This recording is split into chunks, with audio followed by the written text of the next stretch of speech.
Few names in Japanese animation have become as renowned as Makoto Shinkai. I think he's one of my favorite directors and filmmakers of all time just because of how beautiful his movies are. I think ever since I watched Your Name and Weathering with You and then watched all of his previous movies, I became in love with this very particular style. So naturally, I was very amazed and I expected this movie so much, which is this new movie called Suzume, also known as Suzume no Tojimari, which is his newest film. So it was released last year, but until recently we got to see it here in Mexico, so I could watch it until last week. And I'm really excited to talk about this movie because I love the way that he tries all these new crazy ideas in this film. And some of them work really well, which I'm excited to talk about.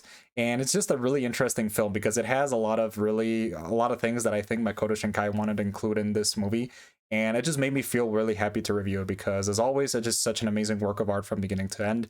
And without further ado, let's talk about the story of the film, like the characters and how well it is done and how it made me feel. So Suzume follows the story of the titular character as she becomes involved into a supernatural journey of epic proportions with another character called Sōta, who is dedicated to opening doors to another dimension where these giant creatures known as worms pass through and they cause havoc. So it's his duty to go travel across Japan, like closing these doors. And he involves Suzume into his journey because he's trying to find a door in her specific region. And as they find a door, Suzume finds this cat, which becomes a really important part of the story later on. I feel like Shinkai's films always explore this topic of the relationship between the two characters, like the main female and male characters. For example, in Your Name, it was the relationship between Mitsuha and Taki, which was explored, and it was a really important theme in the film. Weathering with You is a similar story with Hodaka and Natsumi. Also, other films like The Garden of Words really have this theme at the center of the story. And it is something he does in every movie, but I feel like each one is so different that it really is welcome every time. I feel like this story really explores Suzume and Sota's relationship in a lot of ways. I feel like it does a great job with that. And honestly, like over the course of the movie, they grow closer and they also like explore their own backstories, which is something that the movie does a lot. So after they close the first door, they go to rest, and that's where the cat in the story becomes really important. So the cat named Daijin really becomes a nuisance at the beginning. So this is a cat that at the beginning I didn't know if he was good or evil or what he was trying to do. So in the beginning he like becomes angered at Sota and turns him into a chair. And that becomes a really funny joke in the beginning. And when I saw the trailer, I thought this was going to be like an overexploited joke of, Sota becoming a chair for the majority of the movie, because that's what happens. So basically, Suzume takes him like on a road trip across Japan with him turned into a chair. He doesn't become a human until later into the movie. And I thought it was going to be like a worn out joke at first, but later you come to understand that this specific chair has a very important significance to the story. And you don't expect that until the very end, which I thought was interesting. But then I was like, oh, okay, this actually makes sense. So that is something that was very creative in the movie. And this cat, I feel like in the beginning, I didn't understand what his purpose was. I thought he was just an annoying character that they were trying to find. And then I came to realize that this cat was actually leading them to the doors. So they still have to follow their mission. They have to go from, place to place in Japan, closing these doors. So Suzume gets involved into the story. And I have to say that one of my favorite things about Suzume of the movie was the way they explore this road trip story. So over the course of the movie, Suzume meets a lot of different characters that help her along her journey. She meets this girl on the road who is driving a motorcycle, and she drops like a box of oranges. And then she has to go and grab them. She helps her with the help of Sota turn into a chair. And that is a really amazing moment. And then she goes into their house, meets her family.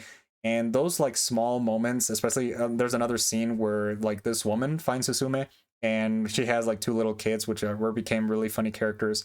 And there's a night at the bar where she later goes and closes another door. But first they have a really interesting scene in the bar with all different characters. They have like grow closer to each other. I feel like those small scenes with like those, kind of like more intimate moments are really well done. And that's something that, like shared with Makoto Shinkai's beautiful visuals, music, etc., just make it a really enjoyable experience from beginning to end. So as you watch the movie, you understand like more of Suzume's backstory, how she lost her mother.